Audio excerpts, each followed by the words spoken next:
जय श्री कृष्ण, जय जय श्री राधे राधे। अब कथा आती है श्री गादी जी की। श्री ब्रह्मा जी के पुत्र थे राजऋषि कुश।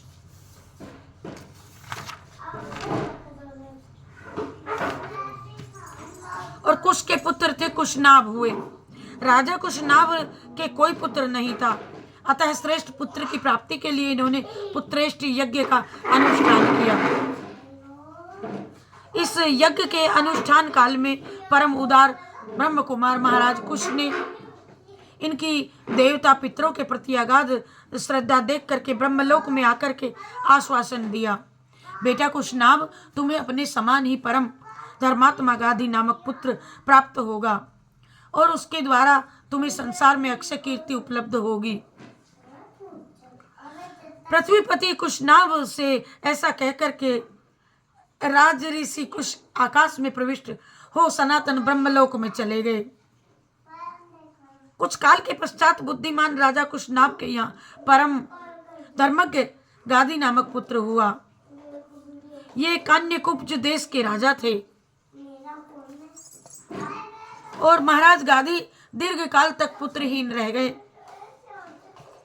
जब संतान की इच्छा से पुण्य कर्म करने के लिए ये वन में रहने लगे, वहां रहते समय सोमयाग करने से राजा के एक कन्या हुई जिनका नाम सत्यवती था।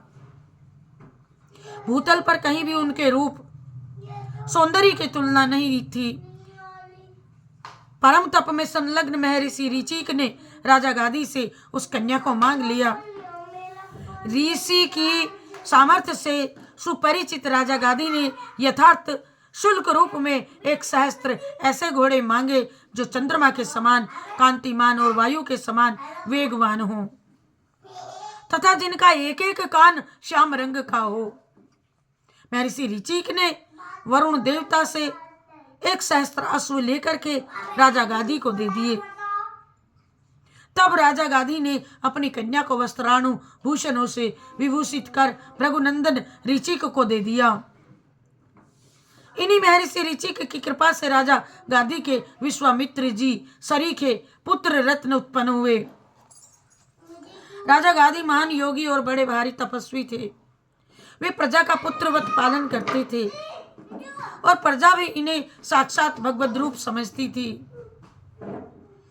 इन्होंने अपने राज्यकाल में विविध यज्ञों के द्वारा यज्ञ पुरुष भगवान की आराधना की थी।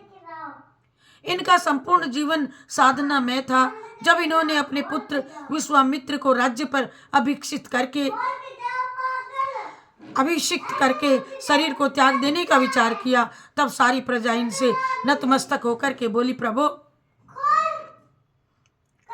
आप कहीं ना जाएं, यहीं रह करके हमारी इस जगत के महान भय से रक्षा करते रहें।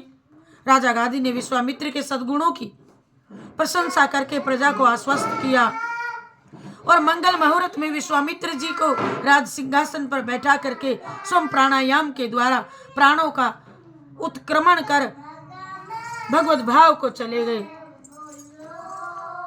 हरे कृष्ण कृष्ण कृष्ण कृष्ण हरे हरे हरे राम